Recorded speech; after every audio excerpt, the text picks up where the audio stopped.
بسم الله الرحمن الرحيم. تبارك الذي بيده الملك وهو على كل شيء قدير، الذي خلق الموت والحياة ليبلوكم أيكم أحسن عملا وهو العزيز الغفور،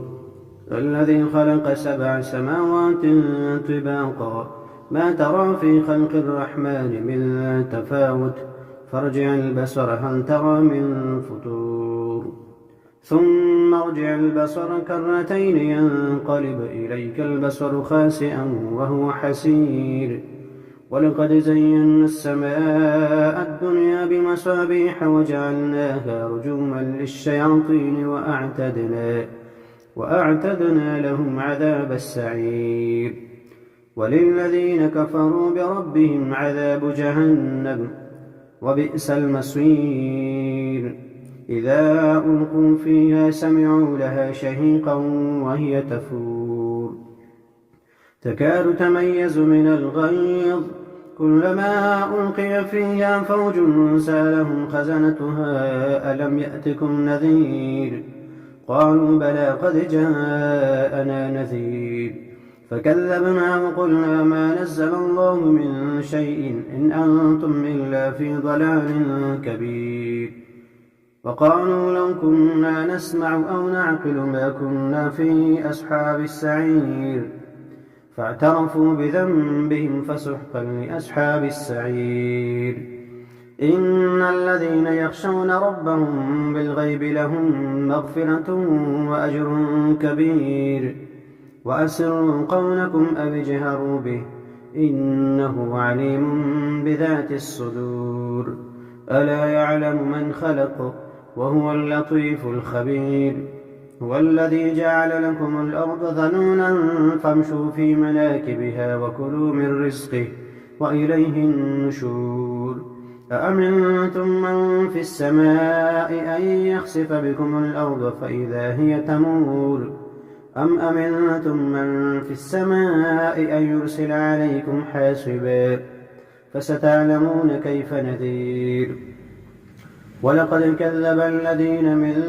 قبلهم فكيف كان نكير. أولم يروا إلى الطير فوقهم صافات ويقبضن ما يمسكهن إلا الرحمن إنه بكل شيء بصير. أمن هذا الذي هو جند لكم ينصركم من دون الرحمن إن الكافرون إلا في غرور. أمن هذا الذي يرزقكم إن أمسك رزقه بل لجوا في عتو ونفور. أفمن يمشي مكبا على وجهه أهدى أم من يمشي سويا على صراط مستقيم. قل هو الذي أنشأكم وجعل لكم السمع والأبصار والأفئدة قليلا ما تشكرون. قل هو الذي ذرأكم في الأرض وإليه تحشرون. ويقولون متى هذا الوعد إن كنتم صادقين. قل إنما العلم عند الله وإنما أنا نذير مبين. فلما رأوه زلفة سيئت وجوه الذين كفروا وقيل هذا الذي كنتم به تدعون. قل أرأيتم إن أهلكني الله ومن معي أو رحمنا فمن يجير الكافرين من عذاب أليم. قل هو الرحمن آمنا به وعليه توكلنا فستعلمون من هو في ضلال مبين. قل أرأيتم إن أصبح ماؤكم غورا فمن يأتيكم بماء معين. بسم الله الرحمن الرحيم. إذا وقعت الواقعة ليس لوقعتها كاذبة خافضة رافعة. إذا رجت الأرض رجا وبست الجبال بسا فكانت هباء منبثا وكنتم أزواجا ثلاثة فأصحاب الميمنة ما أصحاب الميمنة وأصحاب المشأمة ما أصحاب المشأمة والسابقون السابقون أولئك المقربون في جنات النعيم ثلة من الأولين وقليل من الآخرين على سرر موضونة متكئين عليها متقابلين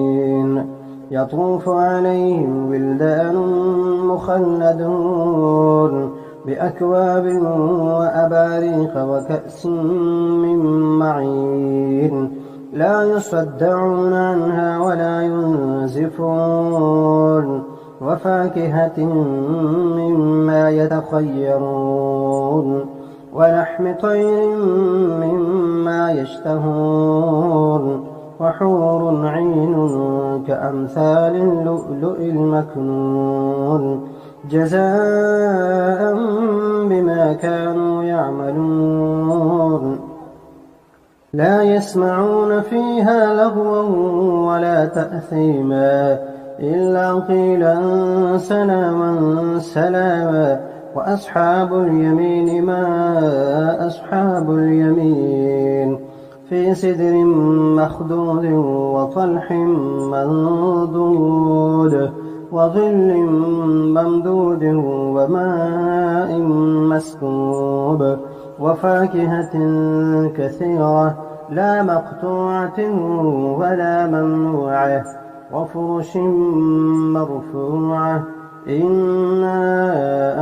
أنشأناهن إن شاء فجعلناهن أبكارا عربا أترابا لأصحاب اليمين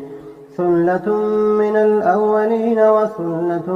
من الآخرين وأصحاب الشمال ما أصحاب الشمال في سموم وحميم وظل من يحموم لا بارد ولا كريم إنهم كانوا قبل ذلك مترفين وكانوا يصرون على الحنث العظيم وكانوا يقولون أئذا متنا وكنا ترابا وعظاما أئنا لمبعوثون أوآباؤنا الأولون قل إن الأولين والآخرين لمجموعون إلى ميقات يوم معلوم ثم إنكم أيها الضالون المكذبون لآكلون من شجر من زقوم فمالئون منها البطون فشاربون عليه من الحميم فشاربون شرب الهيم هذا نزلهم يوم الدين نحن خلقناكم فلولا تصدقون أفرأيتم ما تمنون أأنتم تخلقونه أم نحن الخالقون نحن قدرنا بينكم الموت وما نحن بمسبوقين على أن نبدل أمثالكم وننشئكم فيما لا تعلمون ولقد علمتم النشأة الأولى فلولا تذكرون أفرأيتم ما تحرثون أأنتم تزرعونه أم نحن الزارعون لو نشاء لجعلناه حطاما فظلتم تفكهون إنا لمغرمون بل نحن محرومون أفرأيتم الماء الذي تشربون أأنتم أنزلتموه من المزن أم نحن المنزلون لو نشاء جعلناه أجاجا فلولا تشكرون أفرأيتم النار التي تورون أأنتم أنشأتم شجرتها أم نحن المنشئون نحن جعلناها تذكرة ومتاعا للمقوين فسبح باسم ربك العظيم. فلا أقسم بمواقع النجوم وإنه لقسم لو تعلمون عظيم. إنه لقرآن كريم في كتاب مكنون لا يمسه إلا المطهرون تنزيل من رب العالمين. أفبهذا الحديث أنتم مدهنون وتجعلون رزقكم أنكم تكذبون. فلولا إذا بلغت الحلقوم وأنتم حينئذ تنظرون ونحن أقرب إليه منكم ولكن لا تبصرون. فلولا إن كنتم غير مدينين ترجعونها إن كنتم صادقين. فأما إن كان من المقربين فروح وريحان وجنة نعيم. وأما إن كان من أصحاب اليمين فسلام لك من أصحاب اليمين. وأما إن كان من المكذبين الضالين فنزل من حميم وتصلية جحيم. إن هذا لهو حق اليقين. فسبح باسم ربك العظيم.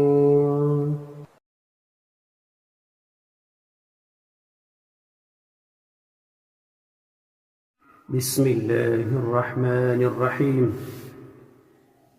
تبارك الذي بيده الملك وهو على كل شيء قدير. الذي خلق الموت والحياة ليبلوكم أيكم أحسن عملا وهو العزيز الغفور. الذي خلق 7 سماوات طباقا ما ترى في خلق الرحمن من تفاوت فارجع البصر هل ترى من فطور ثم ارجع البصر كرتين ينقلب إليك البصر خاسئا وهو حسير. ولقد زينا السماء الدنيا بمصابيح وجعلناها رجوما للشياطين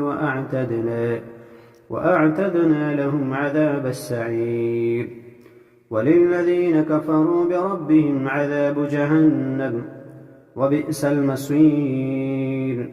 إذا ألقوا فيها سمعوا لها شهيقا وهي تفور تكاد تميز من الغيظ كلما ألقي فيها فوج سألهم خزنتها ألم يأتكم نذير قالوا بلى قد جاءنا نذير فكذبنا وقلنا ما نزل الله من شيء إن أنتم إلا في ضلال كبير. وقالوا لو كنا نسمع أو نعقل ما كنا في أصحاب السعير فاعترفوا بذنبهم فسحقا لأصحاب السعير.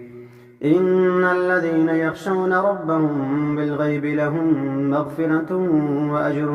كبير. وأسروا قولكم أو اجهروا به إنه عليم بذات الصدور. ألا يعلم من خلق وهو اللطيف الخبير. هو الذي جعل لكم الأرض ذلولا فامشوا في مناكبها وكلوا من رزقه وإليه النشور. أأمنتم من في السماء أن يخسف بكم الأرض فإذا هي تمور أم أمنتم من في السماء أن يرسل عليكم حاصبا فستعلمون كيف نذير. ولقد كذب الذين من قبلهم فكيف كان نكير.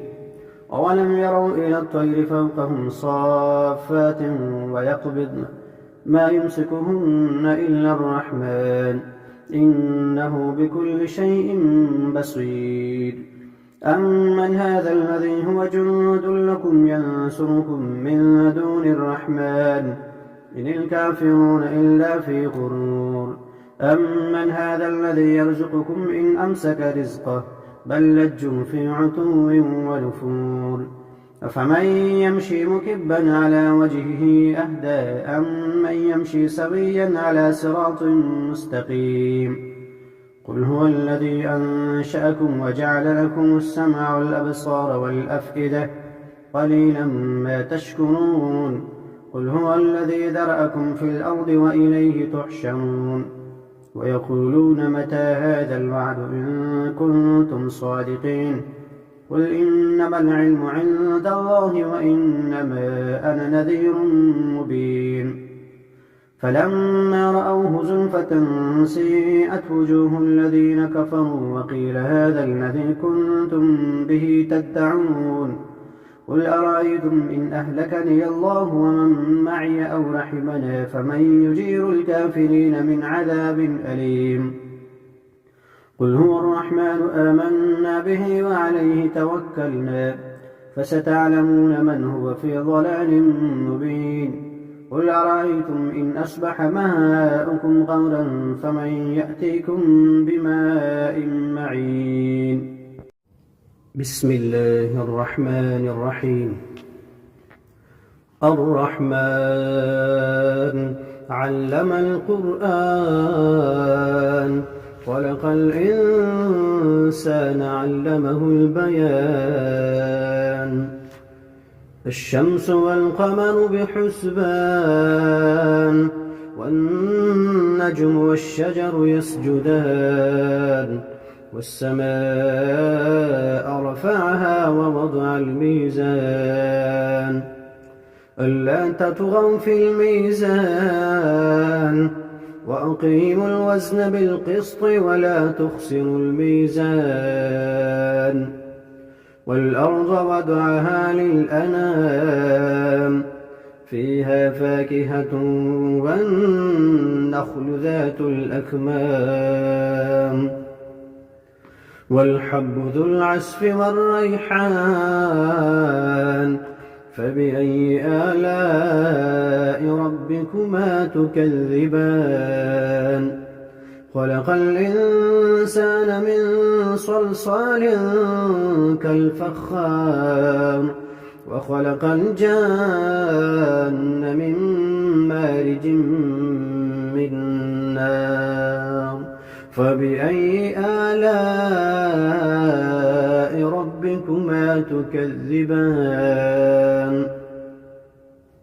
رب المشرقين ورب المغربين فبأي آلاء ربكما تكذبان مرج البحرين يلتقيان بينهما برزخ لا يبغيان فبأي آلاء ربكما تكذبان يخرج منهما اللؤلؤ والمرجان فبأي آلاء ربكما تكذبان وله الجوار المنشآت في البحر كالأعلام فبأي آلاء ربكما تكذبان كل من عليها فان ويبقى وجه ربك ذو الجلال والإكرام فبأي آلاء ربكما تكذبان يسأله من في السماوات والأرض كل يوم هو في شأن يسأله من في السماوات والأرض كل يوم هو في شأن فبأي آلاء ربكما تكذبان سنفرغ لكم أيها الثقلان فبأي آلاء ربكما تكذبان يا معشر الجن والإنس إن استطعتم أن تنفذوا من أقطار السماوات والأرض فانفذوا لا تنفذون إلا بسلطان فبأي آلاء ربكما تكذبان يرسل عليكما شواظ من نار ونحاس فلا تنتصران فبأي آلاء ربكما تكذبان فإذا انشقت السماء فكانت وردة كالدهان فبأي آلاء ربكما تكذبان فيومئذ لا يسأل عن ذنبه إنس ولا جان فبأي آلاء ربكما تكذبان يعرف المجرمون بسيماهم فيؤخذ بالنواصي والأقدام فبأي آلاء ربكما تكذبان هذه جهنم التي يكذب بها المجرمون يطوفون بينها وبين حميم آن فبأي آلاء ربكما تكذبان ولمن خاف مقام ربه جنتان فبأي آلاء ربكما تكذبان ذواتا أفنان فبأي آلاء ربكما تكذبان فيهما عينان تجريان فبأي آلاء ربكما تكذبان فيهما من كل فاكهة زوجان فبأي آلاء ربكما تكذبان متكئين على فرش بطائنها من استبرق وجنى الجنتين دان فبأي آلاء ربكما تكذبان فيهن قاصرات الطرف لم يطمثهن إنس قبلهم ولا جان فبأي آلاء ربكما تكذبان كأنهن الياقوت والمرجان فبأي آلاء ربكما تكذبان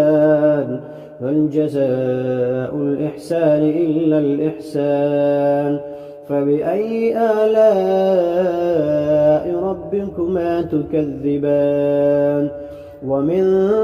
دونهما جنتان فبأي آلاء ربكما تكذبان مدهامتان فبأي آلاء ربكما تكذبان فيهما عينان نضاختان فبأي آلاء ربكما تكذبان فيهما فاكهة ونخل ورمان فبأي آلاء ربكما تكذبان فيهن خيرات حسان فبأي آلاء ربكما تكذبان حور مقصورات في الخيام فبأي آلاء ربكما تكذبان لم يطمثهن إنس قبلهم ولا جان فبأي آلاء ربكما تكذبان متكئين على رفرف خضر وعبقري حسان فبأي آلاء ربكما تكذبان تبارك اسم ربك ذي الجلال والإكرام بسم الله الرحمن الرحيم ياسين والقرآن الحكيم إنك لمن المرسلين على صراط مستقيم تنزيل العزيز الرحيم لتنذر قوما ما أنذر آباؤهم فهم غافلون لقد حق القول على أكثرهم فهم لا يؤمنون إنا جعلنا في أعناقهم أغلالا فهي إلى الأذقان فهم مقمحون وجعلنا من بين أيديهم سدا ومن خلفهم سدا فأغشيناهم فهم لا يبصرون وسواء عليهم أأنذرتهم أم لم تنذرهم لا يؤمنون إنما تنذر من اتبع الذكر وخشي الرحمن بالغيب فبشره بمغفرة وأجر كريم إنا نحن نحيي الموتى ونكتب ما قدموا وآثارهم وكل شيء أحصيناه في إمام مبين واضرب لهم مثلا أصحاب القرية إذ جاءها المرسلون إذ أرسلنا إليهم 2 فكذبوهما فعززنا بثالث فقالوا إنا إليكم مرسلون قالوا ما أنتم إلا بشر مثلنا وما أنزل الرحمن من شيء إن أنتم إلا تكذبون قالوا ربنا يعلم إنا إليكم لمرسلون وما علينا إلا البلاغ المبين قالوا إنا تطيرنا بكم لئن لم تنتهوا لنرجمنكم وليمسنكم منا عذاب أليم قالوا طائركم معكم أئن ذكرتم بل أنتم قوم مسرفون وجاء من أقصى المدينة رجل يسعى قال يا قوم اتبعوا المرسلين اتبعوا من لا يسألكم أجرا وهم مهتدون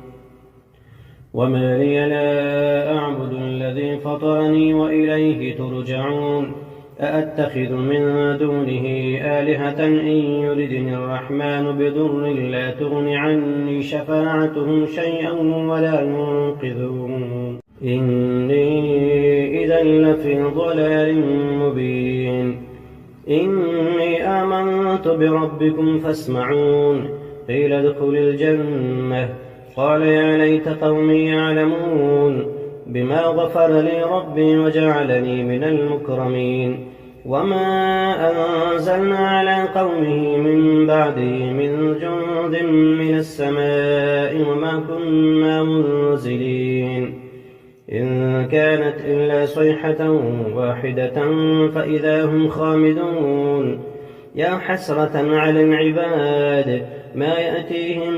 من رسول إلا كانوا به يستهزئون ألم يروا كم أهلكنا قبلهم من القرون أنهم إليهم لا يرجعون وإن كل لما جميع لدينا محضرون وآية لهم الأرض الميتة أحييناها وأخرجنا منها حبا فمنه يأكلون وجعلنا فيها جنات من نخيل وأعناب وفجرنا فيها من العيون ليأكلوا من ثمره وما عملته أيديهم أفلا يشكرون سبحان الذي خلق الأزواج كلها مما تنبت الأرض ومن أنفسهم ومما لا يعلمون وآية لهم الليل نسلخ منه النهار فإذا هم مظلمون والشمس تجري لمستقر لها ذلك تقدير العزيز العليم والقمر قدرناه منازل حتى عاد كالعرجون القديم لا الشمس ينبغي لها أن تدرك القمر ولا الليل سابق النهار وكل في فلك يسبحون وآية لهم أنا حملنا ذريتهم في الفلك المشحون وخلقنا لهم من مثله ما يركبون وإن نشأ نغرقهم فلا صريخ لهم ولا هم ينقذون إلا رحمة منا ومتاعا إلى حين وإذا قيل لهم اتقوا ما بين أيديكم وما خلفكم لعلكم ترحمون وما تأتيهم من آية من آيات ربهم إلا كانوا عنها معرضين وإذا قيل لهم أنفقوا مما رزقكم الله قال الذين كفروا للذين آمنوا أنطعم من لم يشاء الله أطعمه إن أنتم إلا في ضلال مبين ويقولون متى هذا الوعد إن كنتم صادقين ما ينظرون إلا صيحة واحدة تأخذهم فهم يخصمون فلا يستطيعون توصية ولا إلى أهلهم يرجعون ونفخ في الصور فإذا هم من الأجداث إلى ربهم ينسلون قالوا يا ويلنا من بعثنا من مرقدنا هذا ما وعد الرحمن وصدق المرسلون إن كانت إلا صيحة واحدة فإذا هم جميع لدينا محضرون فاليوم لا تظلم نفس شيئا ولا تجزون إلا ما كنتم تعملون إن أصحاب الجنة اليوم في شغل فاكهون هم وأزواجهم في ظلال على الأرائك متكئون لهم فيها فاكهة ولهم ما يدعون سلام قولا من رب رحيم وامتازوا اليوم أيها المجرمون ألم أعهد إليكم يا بني آدم ألا تعبدوا الشيطان إنه لكم عدو